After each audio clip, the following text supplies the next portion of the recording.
जय हिंद साथियों, समसामयिक घटना चक्र के इस डिजिटल प्लेटफॉर्म पर आप सभी का हार्दिक स्वागत है। मैं अनस मिर्जा आज आप सभी के सामने उपस्थित हुआ हूं एक महत्वपूर्ण टॉपिक लेकर। पिछले सेशन में आपने देखा था वर्ण, शब्द, अक्षर, पद और वाक्य के बारे में हमने बेसिक जानकारी आपको दी थी। आज उसी क्रम को आगे बढ़ाते हुए वर्णमाला टॉपिक पर हम चर्चा करेंगे। आप सभी लोग फटाफट आ जाइए। आप सभी का हार्दिक स्वागत और अभिनंदन है। जुड़ जाइए और बहुत ही महत्वपूर्ण क्लास स्टार्ट होने वाली है। आप सभी क्लास का आनंद लीजिए। चलिए आज के सेशन की हम शुरुआत करते हैं। आज की शुरुआत हो रही है वर्णमाला से। वर्णमाला से हर एग्जाम में प्रश्न पूछा जाता है और अगर वर्णमाला आप अच्छी तरीके से समझ गए हो तो आपको एग्जाम में कोई भी समस्या नहीं होने वाली। वर्णमाला एक ऐसा टॉपिक है जब इसको हम अच्छे से समझ लेते हैं तो आगे के जो भी टॉपिक्स होते हैं वो बहुत ही आसानी से हमारे कवर हो जाते हैं। तो सबसे पहले पूछा जाता है कि वर्णमाला किसे कहते हैं। एग्जाम में ये प्रश्न पूछा भी गया है।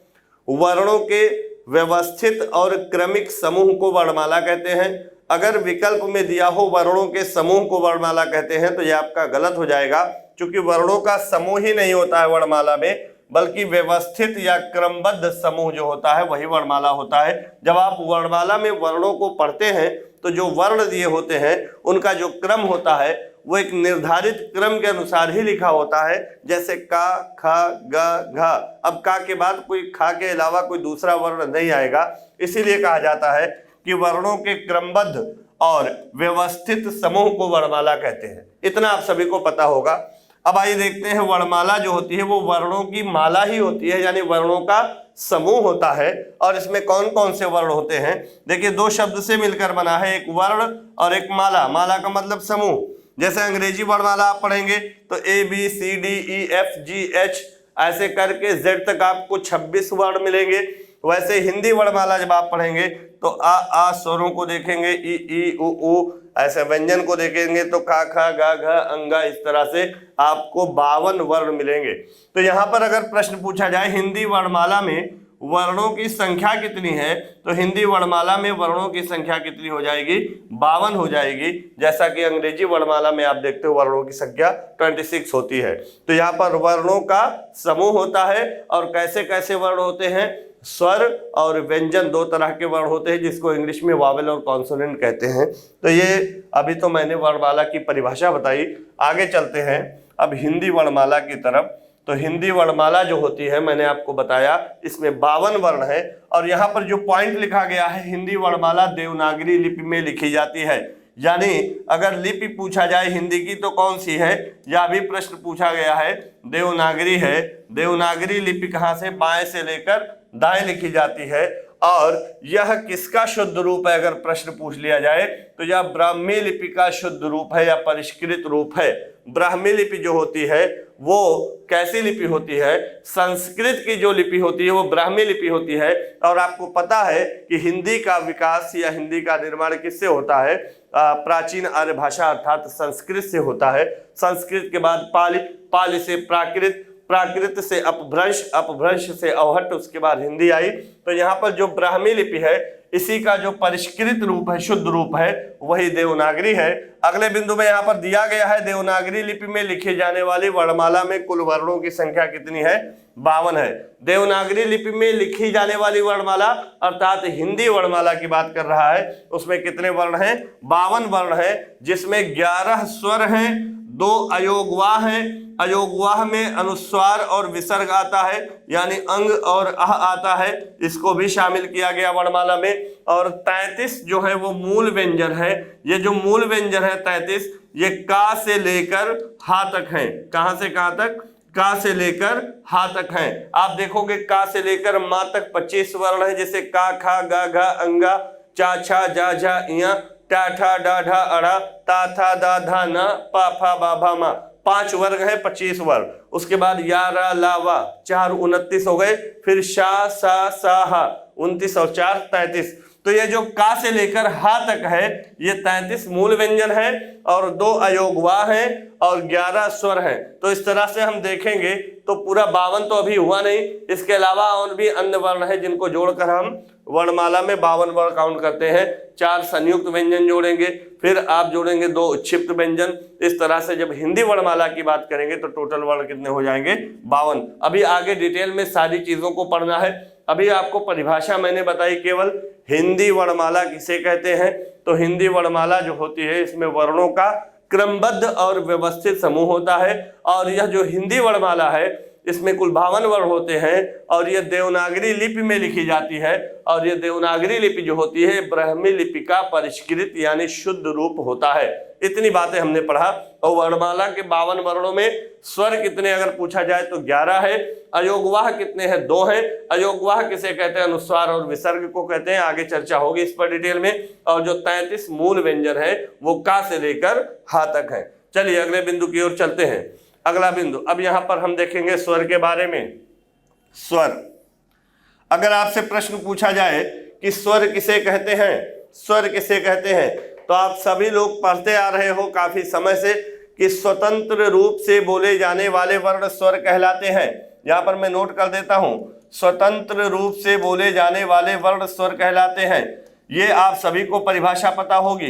इसका मतलब क्या होगा यह भी आपको जानना है। स्वतंत्र रूप से बोले जाने वाले वर्ण का मतलब क्या होता है? आपको अगर कोई पूछ ले तो आप क्या बताएंगे? यानी स्वतंत्र होते हैं सभी स्वर, इसका मतलब कि स्वरों का उच्चारण करते समय किसी अन्य वर्ण की सहायता नहीं लेनी पड़ती, इसीलिए कहा जाता है कि स्वतंत्र रूप से बोले जाते हैं। स्वर जो होती है, ध्वनियां जो होती हैं, स्वर ध्वनियां, ये सभी स्वतंत्र ध्वनियां कहलाती हैं।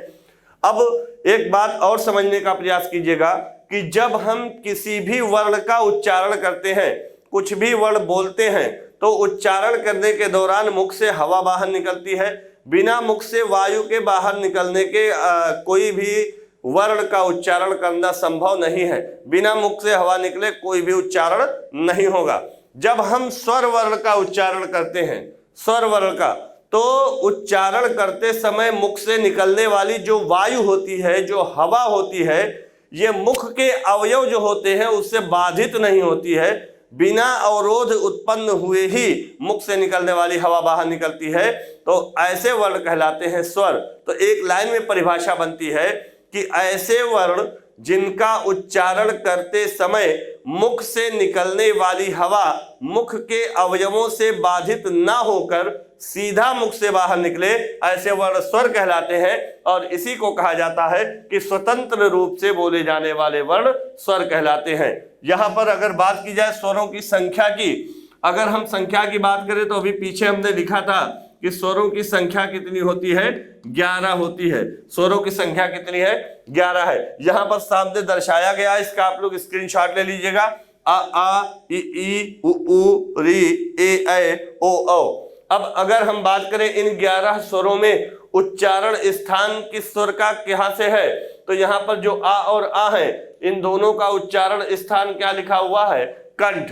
यानी आ और आ स्वर का उच्चारण स्थान कंठ, कंठ से उच्चारित होती हैं। अगर ई और ई की बात करें तो इन दोनों का उच्चारण स्थान क्या है? तालु। कंठ यहाँ होता है, तालु जिह्वा के ऊपर होता है। यहाँ पर अगर उ और उ की बात करें तो इनका उच्चारण स्थान ओष्ठ है, ये ओष्ठ ध्वनियां हैं। अगर री की बात करें तो री का उच्चारण स्थान मूर्धा है। मूर्धा का मतलब क्या होता है? दंत मूल का पिछला भाग और तालु का अगला भाग जो बीच में होता है वही मूर्धा कहलाता है। अगर हम ए और ऐ की बात करें तो ध्यान दीजिएगा, ए अगर हम ए की बात करें तो ए का निर्माण किससे हुआ? आ प्लस ई से हुआ। आ प्लस ई से, आ प्लस ई मिलकर ए बना। अब आ का उच्चारण स्थान यहाँ पर दिया गया है, कंठ है। आ का उच्चारण स्थान कंठ है और ई का उच्चारण स्थान तालु है। तो कंठ और तालु को मिलाकर किसका उच्चारण होता है? ए का उच्चारण होता है। इसीलिए कंठ और तालु जब मिलाया जाता है तो ए और ऐ बनता है, तो इसको हम कंठ तालव्य ध्वनियां कहते हैं, क्योंकि ये कंठ और तालु दोनों को मिलाकर उच्चारण होता है। ऐसे ही ओ और औ की बात करें तो यहाँ पर हम तोड़ के लिखने समझाने का प्रयास करते हैं। ओ को हम तोड़ेंगे तो क्या आएगा? अ प्लस उ आएगा। आएगा कि नहीं आएगा? अब आ का उच्चारण स्थान कंठ है और उ का उच्चारण स्थान आपने देखा ऊपर ओष्ठ है। तो जब कंठ और ओष्ठ आपस में मिलेंगे तो यहाँ पर कौन सा उच्चारण स्थान बनेगा? कंठोष्ठ होगा कि नहीं होगा? तो ओ और औ का उच्चारण स्थान देखा जाए तो कंठोष्ठ है, ए और ए का उच्चारण स्थान देखा जाए तो कंठ तालव्य है। क्यों है ये भी मैंने आपको बताया। ऐसे ही इन सभी स्वरों का उच्चारण स्थान जो है मैंने आपके सामने दर्शाया हुआ है, आप सभी लोग फटाफट नोट कर लीजिए। तो 11 स्वर जितने हैं उन 11 स्वरों का उच्चारण स्थान क्या होगा? एग्जाम में प्रश्न पूछा जा सकता है। जब हम वर्णमाला टॉपिक समाप्त कर देंगे तो एक चार्ट आपको बनवा देंगे, उसमें जितने भी स्वर हैं और जितने भी व्यंजन हैं सभी का उच्चारण स्थान उसी चार्ट में शामिल कर देंगे। फिलहाल एक एक करके समझते रहिएगा। चलिए अगले बिंदु की ओर चलते हैं। अगला बिंदु आपके स्क्रीन के सामने बहुत ही महत्वपूर्ण है। ये ऐसा बिंदु है जल्दी आपको कहीं मिलेगा नहीं, बहुत ही महत्वपूर्ण है। यहाँ पर अगर बात की जाए आदिकाल की, तो आदिकाल तक जो हिंदी वर्णमाला थी उसका जो स्वरूप था उसमें स्वरों की संख्या कितनी थी? 9 थी। अगर पूछे आदिकाल तक हिंदी में स्वरों की संख्या कितनी थी, तो यहाँ पर आप 11 नहीं लगाओगे, 9 लगाओगे। 9 जब तब तक संयुक्त स्वर में अ और औ ये दो ऐसे स्वर हैं जिनका विकास नहीं हुआ था। ये जो 9 संख्या थी आदिकाल तक, अब वर्तमान में 11 है। अ और औ ये दोनों ऐसे स्वर थे कि आदिकाल तक इनका विकास नहीं हुआ था। यहाँ पर लिखा हुआ है अ तथा औ संयुक्त स्वरों का विकास नहीं हुआ था। ये संयुक्त स्वर क्या है ये अभी आगे मिलेगा आपको, मैं चर्चा करूंगा। संयुक्त स्वर का मतलब होता है जब दो भिन्न वर्णों के योग से कोई स्वर बनता है तो उसे संयुक्त स्वर कहते हैं। यहाँ पर अ और औ का विकास नहीं हुआ था तो 9 हो गया, समझ में आ गई बात। अब यहाँ पर अगला पॉइंट है, हिंदी वर्णमाला में स्वरों की कुल संख्या कितनी है? 11 है। अब हिंदी वर्णमाला में अ और औ को भी शामिल किया गया है तो स्वरों की संख्या 11 है। लेकिन आदिकाल तक पूछेगा तो यहाँ पर 9 आप लगाओगे। किसका किसका विकास नहीं हुआ था? अ और औ का। अब यहाँ पे अगर एग्जाम में प्रश्न पूछ ले, ध्यान दीजिएगा, आपसे प्रश्न पूछेगा स्वरों की संख्या कितनी है तो आप 11 लगाओगे। लेकिन डॉक्टर भोलानाथ तिवारी ये विद्वान हिंदी के, अगर इनके अनुसार स्वरों की संख्या पूछा जाए तो इन्होंने ऋषि वाला री को स्वरों में स्थान नहीं दिया। तो जब री को स्वरों में स्थान नहीं दिया तो री को जब बाहर कर देंगे तो स्वरों की संख्या कितनी बचेगी? 10 बचेगी। तो अगर भोलानाथ तिवारी के अनुसार पूछे तो स्वरों की संख्या 10। अगर कुल स्वर पूछे तो कुल स्वरों की संख्या कितनी है? 11। अगर आदिकाल तक स्वरों की संख्या पूछी जाए तो आप कितना लगाओगे? 9। ये 3 प्रश्न आपके तैयार हुए। आदिकाल तक अ और औ का विकास नहीं हुआ था, ये दोनों स्वर नहीं थे। चलिए इतनी बात समझ में आ गई। आप लोग स्क्रीनशॉट ले लीजिए, स्क्रीनशॉट लीजिए, साथ ही कॉपी और पेन लेकर बैठिए कि ताकि कुछ एक्स्ट्रा जानकारी जो भी मैं दूं जो बोर्ड पर नहीं लिखा है उसको नोट कर लिया करिए। अगला पॉइंट है, अभी भोलानाथ तिवारी के अनुसार आपने देखा स्वर 10 है। जो मानक हिंदी की बात करें, टकसाली, इसको टकसाली कहते हैं, इसमें भी री को स्वरों में स्थान नहीं दिया गया। तो मानक हिंदी में भी स्वरों में री को स्थान नहीं दिया गया तो इसमें स्वरों की संख्या कितनी हो गई? 10 हो गई। डॉक्टर भोलानाथ तिवारी के अनुसार पूछे तो भी 10, मानक हिंदी में पूछे तो भी आप कितना लगाओगे? 10 लगाओगे। चलिए अब यहाँ पर अगला बिंदु दिया गया री के संबंध में। चूंकि आपको पता है कि री को स्वरों में स्थान नहीं दिया गया तथा री को स्वतंत्र स्वर भी कहा जाता है। क्या कहा जाता है? स्वतंत्र स्वर। अगर पूछा जाए स्वतंत्र स्वर क्या है तो आप क्या बता देंगे? री। क्यों है? क्योंकि री को स्वरों में स्थान नहीं दिया गया तो इसीलिए इसको स्वतंत्र स्वर भी कहा जाता है। मानक हिंदी में नहीं स्थान दिया गया, डॉक्टर भोलानाथ तिवारी ने नहीं स्थान दिया, इसलिए इसको क्या कहा जाता है? स्वतंत्र स्वर कहा जाता है। ये बहुत ही तथ्यात्मक बिंदु है, आप लोग नोट करते रहिए, एग्जाम में पूछ लेगा तो आप गलत कर सकते हो। अब अगला पॉइंट है, हिंदी वर्णमाला के 52 वर्णों में ई, अ, ई और री ये 3 ऐसे स्वर हैं जो स्त्रीलिंग है।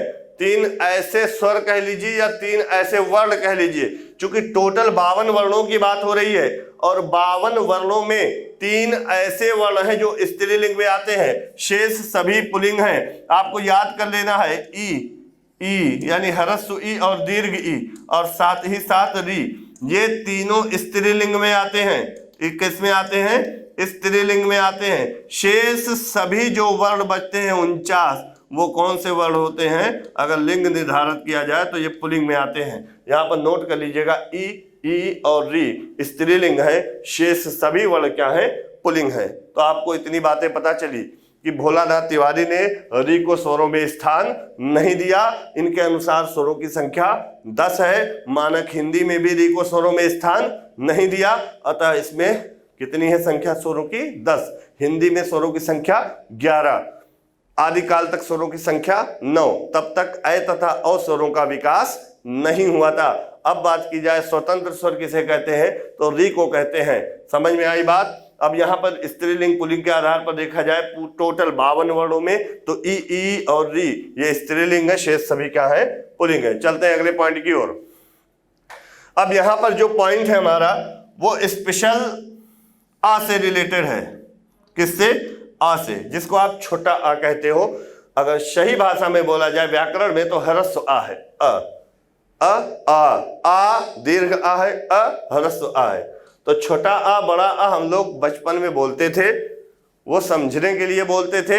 अब हमको आ इस तरह से उच्चारण करना है, या ह्रस्व दीर्घ आ बोल देना है, छोटा बड़ा नहीं कहना है।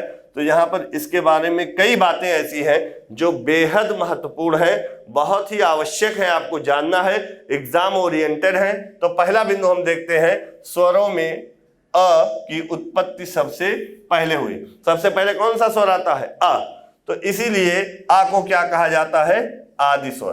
क्या कहा जाता है, आदि स्वर। तो इसको हमने क्या कह दिया, आदि स्वर। नोट कर लीजिएगा, क्यों कहा गया आदि स्वर, तो आपको मैंने बताया कि चूंकि स्वरों में आ की उत्पत्ति सबसे पहले हुई, इसीलिए आ को आदि स्वर कहा जाता है।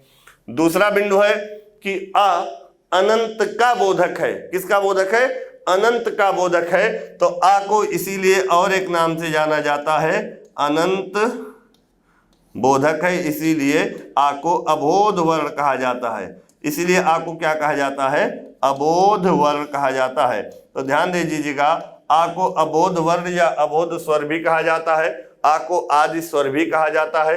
तीसरा बिंदु है कि अ एकमात्र ऐसा स्वर है जो व्यंजन को पूर्णता प्रदान करता है। किसको पूर्णता प्रदान करता है, व्यंजन को। इसीलिए आ को व्यंजन पूरक वर्ण भी कहा जाता है। इसको एक और चीज के एक और नाम से जाना जाता है, व्यंजन पूरक वर्ण। यहां पर ध्यान दीजिएगा, व्यंजन पूरक वर्ण।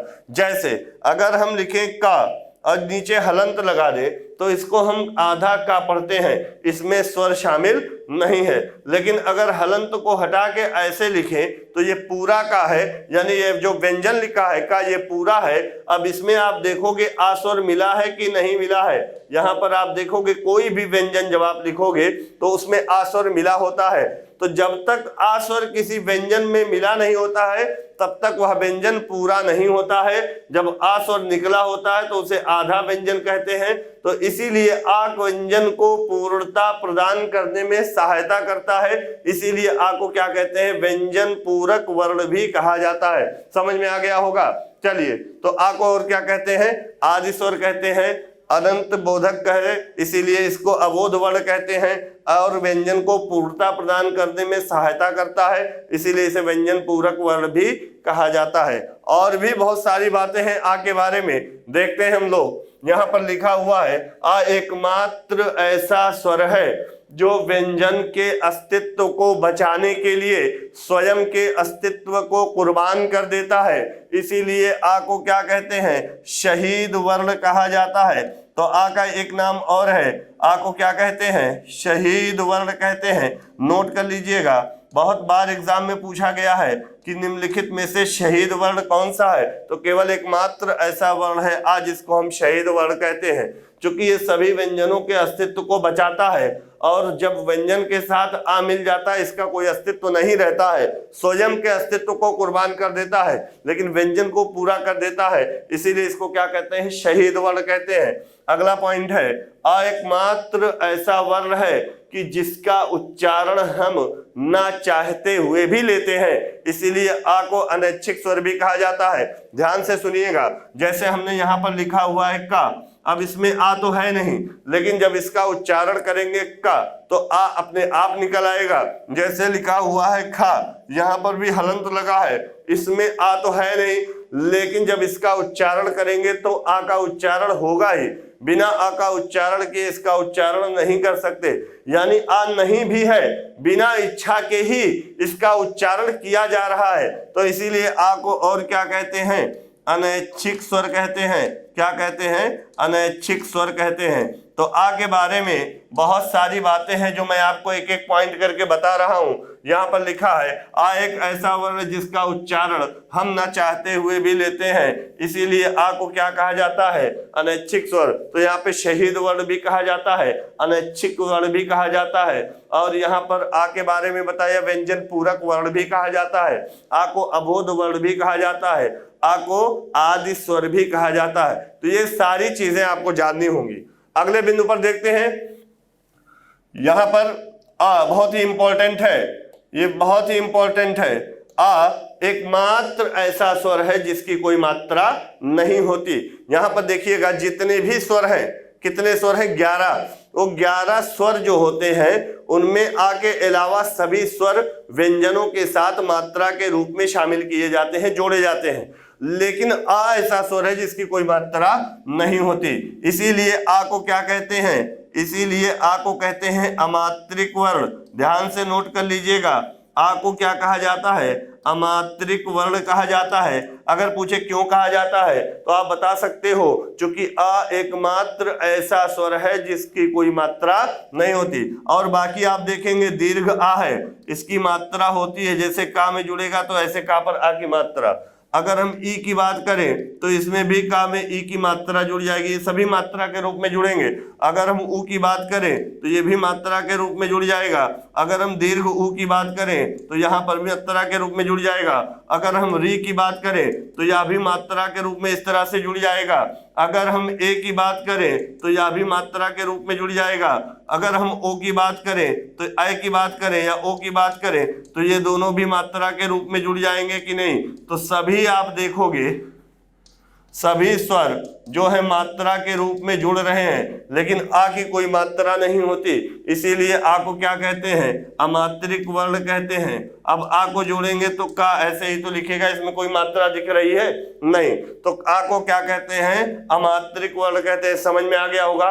तो इस प्रकार से देखा जाए तो स्वरों की संख्या कितनी है? मैंने बताया 11। अगर मात्रा पूछी जाए तो आ की तो कोई मात्रा नहीं होती, इसलिए मात्रा के आधार पर स्वरों की संख्या कितनी हो जाएगी? 10। और अगर स्वरों की संख्या पूछी जाए तो 11। तो कंफ्यूज मत होइएगा, मात्रा के आधार पर स्वरों की संख्या 10 और स्वरों की संख्या 11, क्योंकि 11 स्वरों में आ एकमात्र ऐसा स्वर है जिसकी मात्रा नहीं होती, शेष 10 स्वरों की मात्रा होती है, इसीलिए मात्रा के आधार पर स्वरों की संख्या 10। और आ को क्या कहते हैं? अमात्रिक वर्ण कहते हैं। समझ में आ गया होगा। चलिए नेक्स्ट पॉइंट पर चलते हैं। आ का जब हम उच्चारण करते हैं तो हमारी जो जीवा है यानी जीभ है वो मुख विवर के बीच में आती है, मुख विवर के एकदम मध्य भाग में होती है, इसीलिए आ को क्या कहते हैं? इसीलिए आ को कहते हैं मध्यवर्ण। क्या कहते हैं? मध्यवर्ण। और मध्यवर्ण को मध्यवर्णी या केंद्रीय वर्ण भी कहते हैं। क्या कहते हैं? केंद्रीय वर्ण। तो आ को मध्यवर्ण भी कहते हैं, आ को केंद्रीय वर्ण भी कहते हैं। क्यों कहते हैं? क्योंकि जब हम आ का उच्चारण करते हैं तो हमारी जो जीवा है वो मुख विवर के एकदम बीच में आती है, इसीलिए आ को केंद्रक वर्ण या केंद्रीय वर्ण या मध्य वर्ण या मध्यवर्णी कहते हैं। तो इतनी बातें आ के बारे में मैंने आपको बताई, बहुत सारी बातें आ के बारे में मैंने आपको बताई, उम्मीद है कि समझ में आई होंगी। अब एक जगह पर हम नोट कर देते हैं, आप सभी लोग भी हमारे साथ एक जगह पर नोट कर लीजिएगा आ को क्या क्या कहते हैं। तो एक जगह मैं नोट कर दे रहा हूं, आ को कहते हैं आदि स्वर। आ को क्या कहते हैं? आदि स्वर, बता चुका हूं मैं। आ को कहते हैं अबोध वर्ण। क्या कहते हैं? अबोध वर्ण, सब बता चुका हूं। क्यों कहते हैं ये भी मैं बता चुका हूं। आ को कहते हैं अनैच्छिक स्वर। क्या कहते हैं? अनैच्छिक स्वर, ये भी बता चुके हैं। और आ को अगर बात की जाए तो क्या कहते हैं? व्यंजन पूरक वर्ण। व्यंजन पूरक वर्ण, ये सभी आ को कहते हैं। और बात की जाए आ को, तो आ को शहीद वर्ण भी कहते हैं, शहीद वर्ण। और भी पूछा जाए आ के बारे में तो आ को अमात्रिक वर्ण भी कहते हैं। क्या कहते हैं? अमात्रिक वर्ण। और अगर बात की जाए आ के बारे में तो आ को मध्य वर्ण या केंद्रीय वर्ण भी कहते हैं, मध्य वर्ण या केंद्रीय वर्ण भी कहते हैं। और अगर बात की जाए आ के बारे में तो एक नाम और है आ का उदासीन स्वर भी कहते हैं या उदासीन वर्ण भी कहते हैं। उदासीन क्यों कहते हैं? क्योंकि आ के उच्चारण में मुख में कोई प्रतिक्रिया नहीं होती, ना के बराबर मुख खुलता है, इसीलिए आ को उदासीन स्वर भी कहा जाता है। तो इतनी सारी चीजें आ के बारे में है, आपको नोट कर लेना है और याद कर लेना है। एग्जाम की दृष्टि से बहुत ही महत्वपूर्ण है, एग्जाम में प्रश्न पूछे जाते हैं, अगर आप नहीं जानोगे तो गलत कर दोगे। तो चलिए इतना हो जाए तो इसके बाद आगे चलिएगा, फटाफट नोट कर लीजिए। अगला पॉइंट हम देखते हैं। अभी तो स्वर के बारे में हमने पढ़ा कि स्वर जो होते हैं ये स्वतंत्र रूप से उच्चारित होते हैं, इनके उच्चारण में किसी अन्य वर्ण की सहायता नहीं लेनी पड़ती, ये स्वतंत्र ध्वनियां होती हैं और इनका उच्चारण करते समय मुख से निकलने वाली हवा मुख के अवयवों से बाधित न होकर सीधा मुख से बाहर निकलती है और इनकी संख्या 11 है। आदिकाल तक की बात की जाए तो 9 अय तथा अ स्वरों का विकास नहीं हुआ था। मानक हिंदी में या डॉक्टर भोलानाथ तिवारी के अनुसार पूछा जाए तो स्वरों की संख्या 10 है, इसमें री को स्वरों में स्थान नहीं दिया गया। इसके बाद और भी बातें मैंने बताई। अब हम चलते हैं स्वरों के वर्गीकरण की तरफ, ध्यान से देखिएगा। स्वरों का वर्गीकरण, स्वरों का वर्गीकरण। चलिए स्वरों का वर्गीकरण फटाफट आप सभी लोग नोट करते रहिए। तो स्वरों के आधार पर स्वर का जो वर्गीकरण है ये कितने प्रकार का है? 2 प्रकार का। एक यहां पर मैंने बनाया है मूल स्वर और एक यहां पर आपको दिख रहा है संधि स्वर। मूल स्वर और संधि स्वर, चलिए समझते हैं ये मूल स्वर क्या होता है और संधि स्वर क्या होता है। तो ऐसे स्वर जिनकी उत्पत्ति से एक जैसे रहे हों, जिनकी उत्पत्ति एक जैसे रहे हों, इनकी संख्या कितनी है? 4 है। और इन्हीं की सहायता से अन्य स्वरों का निर्माण होता है, इन्हीं मूल स्वरों की सहायता से ही अन्य स्वरों का निर्माण होता है। ये स्वर अपने मूल रूप में रहते हैं, इसमें कोई अन्य स्वर शामिल नहीं होता है, इसीलिए इसको मूल स्वर कहा जाता है। अब यहां पर देखेंगे मूल स्वरों की संख्या कितनी है? 4 है। अ, ई, उ और री, ये 4 ऐसे स्वर हैं जिन्हें मूल स्वर कहा जाता है। एक है आ, एक है ई और एक है उ और एक है री, आपके सामने लिखा हुआ है। अब देखेंगे इनको मूल स्वर क्यों कहा जाता है, आगे देखेंगे। इन्हीं की सहायता से जो अन्य स्वर बचते हैं साथ उनका निर्माण होता है, इसीलिए इनको मूल स्वर कहा जाता है। अब यहां पर देखिएगा दूसरा है संधि। संधि का मतलब ही होता है जोड़। तो जब कोई स्वर 2 समान वर्ण या 2 भिन्न वर्णों के योग से मिलकर बनता है तो ऐसे स्वर संधि स्वर कहलाते हैं। लेकिन जब किसी स्वर के योग से कोई स्वर नहीं बनता, अपने मूल रूप में ही रहता है, तो ऐसे क्या कहलाते हैं? स्वर मूल स्वर कहलाते हैं। ये दोनों में अंतर है। अब यहां पर देखेंगे संधि स्वर, परिभाषा यहां लिखी है आपके सामने। ऐसे स्वर जो 2 सजातीय या 2 विजातीय स्वरों के योग से बनते हैं। सजातीय का मतलब होता है समान वर्ण, सजातीय का मतलब समान, और विजातीय का मतलब क्या होता है? भिन्न। चाहे समान वर्णों के योग से बने या भिन्न वर्णों के योग से बने, मतलब स्वरों का मेल होगा तो संधि होगी, अगर मेल नहीं होगा मूल रूप में ही होंगे तो मूल स्वर होंगे। अब यहां पर देखेंगे आ और आ मिलकर क्या बना? आ। ई यहां पर होना चाहिए ई और ई मिलकर क्या बना? ई। उ और उ मिलकर क्या बना? उ। यहां पर आप देखेंगे समान वर्णों का मेल हो रहा है, यानी सजातीय वर्णों का मेल हो रहा है। तो यहां पर 3 स्वर आपको कहलाएंगे ये मूल दीर्घ स्वर। तो जब 2 सजातीय स्वर या समान स्वर के मेल से किसी स्वर का निर्माण होता है तो ऐसे स्वर क्या कहलाते हैं? मूल दीर्घ स्वर। तो 3 ऐसे स्वर हैं जिनको मूल दीर्घ स्वर कहा जाता है, आ, ई, उ। क्यों? क्योंकि ये समान वर्णों के योग से मिलकर बने हैं। अब यहां पर देखेंगे ए, ऐ, ओ, औ, ये 4 स्वर बचे। आ और ई मिलकर बना ए। यहां पर आ और ई भिन्न वर्ण है कि नहीं? आ और ए मिलकर बना ऐ, आ और ए भिन्न वर्ण है। आ और उ मिलकर बना ओ, ये भी दोनों भिन्न वर्ण है। आ और ओ मिलकर बना ओ, ये भी दोनों भिन्न वर्ण है। तो जब दो भिन्न वर्णों के योग से कोई स्वर बनता है या दो विजातीय स्वर वर्णों के योग से कोई स्वर बनता है तो ऐसे स्वर क्या कहलाते हैं? संयुक्त स्वर कहलाते हैं। और जो दो समान वर्णों के योग से कोई स्वर बनेगा तो ऐसे स्वर मूल दीर्घ स्वर कहलाएंगे, या इन्हीं को कहा जाता है सजातीय स्वर। क्या कहा जाता है? सजातीय स्वर। तो चाहे सजातीय स्वर कहिए या मूल दीर्घ स्वर कहिए, बात वही है। और चाहे आप विजातीय स्वर कहिए या संयुक्त स्वर कहिए, बात वही है। तो 7 स्वर ऐसे हैं जो संधि स्वर है, यहां पर आप देखेंगे जोड़ से मिलकर बना है स्वरों के, और 4 ऐसे हैं जो मूल स्वर हैं, और 7 में 3 ऐसे स्वर हैं जो मूल दीर्घ स्वर हैं, और 4 ऐसे हैं जो संयुक्त स्वर हैं। समझ में आ गई बात? तो संधि स्वर और मूल स्वर, इन दोनों में क्या अंतर है आपको समझ में आया? चलिए नेक्स्ट पॉइंट पर चलते हैं। अगला पॉइंट है कालमान। कालमान का मतलब क्या होता है? मात्रा काल। ये मात्रा काल है। मात्रा काल के आधार पर स्वरों का वर्गीकरण। काल का मतलब होता है समय।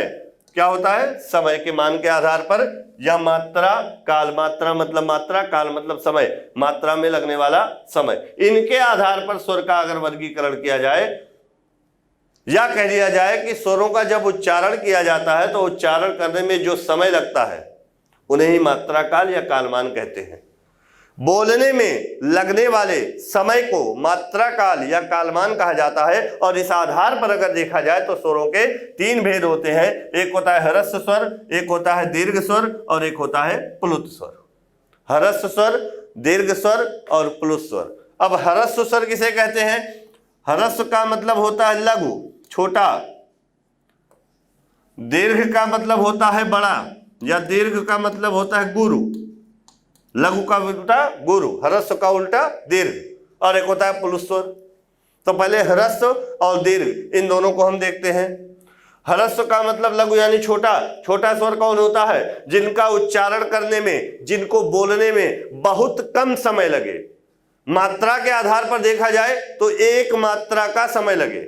तो ऐसे स्वर जिनका उच्चारण करने के दौरान बहुत कम समय लगे, 1 मात्रा का समय लगे, ऐसे स्वर क्या कहलाते हैं? ह्रस्व स्वर कहलाते हैं। और जब 1 मात्रा का समय लग रहा है उच्चारण में तो हम इसको एक और नाम से जानते हैं, एक मात्रिक स्वर। क्या कह सकते हैं? एक मात्रिक स्वर कह सकते हैं। और इनकी संख्या कितनी है? 4 है। इनकी संख्या कितनी है? 4 है। कौन कौन? आ, ई, उ और री। यहां पर मैं नोट कर दे रहा हूं, आ, ई, उ, री। और यही 4 ऐसे स्वर हैं जिनको मूल स्वर अभी मैंने बताया। तो यानी मूल स्वर पूछे या ह्रस्व स्वर पूछे या एक मात्रिक स्वर पूछे तो यही 4 वर्ण है। इनके उच्चारण में बहुत कम समय लगता है। और इनमें कितनी मात्रा का समय लगता है? 1 मात्रा का समय लगता है। क्लियर? चलिए दीर्घ स्वर देखते हैं। जिन स्वरों का उच्चारण करते समय कितनी मात्रा? ह्रस्व का 2 गुना अर्थात 2 मात्रा काल का समय लगता है। ह्रस्व का डबल होता है। दीर्घ स्वर कहलाते हैं। अब इनकी संख्या कितनी है? 7 है। अब 4 के बाद जो 7 बचेगा वो क्या कहलाएगा? दीर्घ स्वर कहलाएगा। अब 7 में आप देखेंगे तो कौन कौन से आएगा? आ, इसको दीर्घ आ कहते हैं। ई, इसको दीर्घ ई कहते हैं। उ, ए, ऐ, ओ, औ। ये क्या हो जाएगा? दीर्घ स्वर हो जाएगा। और तीसरा है प्लुत स्वर। तो पहले हम ह्रस्व और दीर्घ को अच्छे से समझते हैं। ह्रस्व समझ में आ गया होगा। अब दीर्घ स्वर की संख्या जो ये 7 है, इनको 2 प्रकार के बांटा गया। और वो 2 प्रकार अभी पीछे हमने दिखाया था। यहां पर देखिए, ये जो संधि स्वर है यही दीर्घ स्वर है। 3 ऐसे स्वर है दीर्घ स्वर में। ये सारे दीर्घ स्वर ही तो है, आ, ई, उ, ए, ऐ, ओ, औ। 3 ऐसे हैं जिनको मूल दीर्घ स्वर या सजातीय स्वर कहा जाता है, 4 ऐसे हैं जिसे संयुक्त स्वर या विजातीय स्वर कहा जाता है। तो वही आगे आप देखेंगे, यहाँ पर एक होता है मूल दीर्घ स्वर, एक होता है संयुक्त स्वर। अब यहाँ पर ध्यान दीजिएगा, ये जो दीर्घ स्वर होता है इसके 2 तरह के स्वर पाए जाते हैं। एक तो मूल दीर्घ स्वर, पीछे बता चुके हैं, 2 सजातीय स्वरों के योग से बनते हैं, यहाँ पर बनते हैं 2 सजातीय स्वरों के योग से जो बनते हैं वो मूल दीर्घ स्वर, यानी 2 समान वर्णों के योग से जो स्वर बनेंगे मूल दीर्घ स्वर। तो आप पीछे देख चुके हो, यहाँ पर इनकी संख्या 3 है, आ ई उ, पीछे मैं बता चुका हूं। अब यहाँ पर 2 विजातीय स्वर, यानी जब 2 भिन्न स्वर, विजातीय का मतलब भिन्न, तो जब 2 भिन्न स्वरों के योग से कोई स्वर बनेगा तो क्या कहलाएगा, संयुक्त स्वर कहलाएगा। इनकी संख्या कितनी होगी, 4। कौन कौन, ए ऐ ओ औ। अभी पीछे बता चुके हैं, आ और ई मिलकर क्या बना ए, आ और ए मिलकर क्या बना ए, आ और उ मिलकर क्या बना ओ, आ और ओ मिलकर क्या बना औ। तो यहाँ पर देखेंगे 2 भिन्न स्वरों का मेल हुआ है कि नहीं। तो यहां पर दीर्घ स्वर ह्रस्व का 2 गुना समय लगता है। अगर मात्रा के आधार पर देखें तो 2 मात्रा का समय लगता है। और इसमें 2 तरह के स्वर हैं, एक मूल दीर्घ स्वर है, इनकी संख्या 4 है, अ ई उ, इन्हें सजातीय स्वर भी कहा जाता है। 4 भिन्न भिन्न वर्णों के योग से मिलकर बनते हैं, तो जिन्हें संयुक्त स्वर कहा जाता है। अब तीसरा है प्लुत स्वर। प्लुत स्वर का संस्कृत में अवग्रह चिन्ह ऐसे बना होता है, इस तरह से, ये इस तरह से ऐसे यहां पर बनाए दे रहे हैं, अवग्रह चिन्ह से प्रकट करते हैं। हिंदी में अवग्रह चिन्ह को लुप्ताकार चिन्ह से दर्शाया जाता है। हिंदी में ऐसे दर्शाते हैं, लुप्ताकार चिन्ह एस टाइप का होता है। प्लुत स्वरों का प्रयोग हिंदी में चिल्लाने के लिए अथवा किसी को पुकारने के लिए होता है। हिंदी के सामान्य शब्दों में प्लुत स्वर का प्रयोग नहीं होता है। जब नाटक का संवाद होता है तो उसमें किया जाता है, या जब किसी को चिल्लाकर पुकारा जाता है तब प्लुत स्वर का प्रयोग होता है। और प्लुत स्वर के उच्चारण में मात्रा देखी जाए तो कितनी मात्रा का समय, तो कम से कम 3 मात्रा का समय लगता है। इसीलिए प्लुत स्वर को त्रिमात्रिक स्वर के नाम से भी जाना जाता है। एग्जाम में प्रश्न पूछता है कि त्रिमात्रिक स्वर किसे कहते हैं, तो आप बता देना प्लुत स्वर को कहते हैं। एक शब्द है ओम, ऐसे लिखा होता है ओम। तो इस ओम शब्द में यहां पर देखिए अवग्रह चिन्ह लगा हुआ है, इसका मतलब इसमें प्लुत स्वर है। जब इसका उच्चारण करना होगा तो उच्चारण काल बढ़ाना होगा। ऐसे ही जब हम राम, किसी राम नाम के व्यक्ति को पुकारेंगे जोर लगाकर चिल्लाकर, तो यहाँ पर कौन सा स्वर निकलेगा, प्लुत स्वर निकलेगा। तो उच्चारण काल के आधार पर, मात्रा काल के आधार पर, समय लगने वाले मात्रा के आधार पर अगर पूछा जाए कि स्वर के कितने भेद होते हैं, तो स्वर के 3 भेद होते हैं। एक होता है ह्रस्व स्वर, दूसरा होता है दीर्घ स्वर और तीसरा होता है प्लुत स्वर। तो ये 3 प्रकार के हो गए। इन तीनों के बारे में हमने चर्चा भी किया। चलिए आज का सेशन यहीं पर मैं रोक रहा हूं, फिर मिलते हैं नेक्स्ट सेशन में। आज के लिए इतना ही। आप सभी लोगों को बहुत बहुत धन्यवाद। जय हिंद, जय भारत, टेक केयर।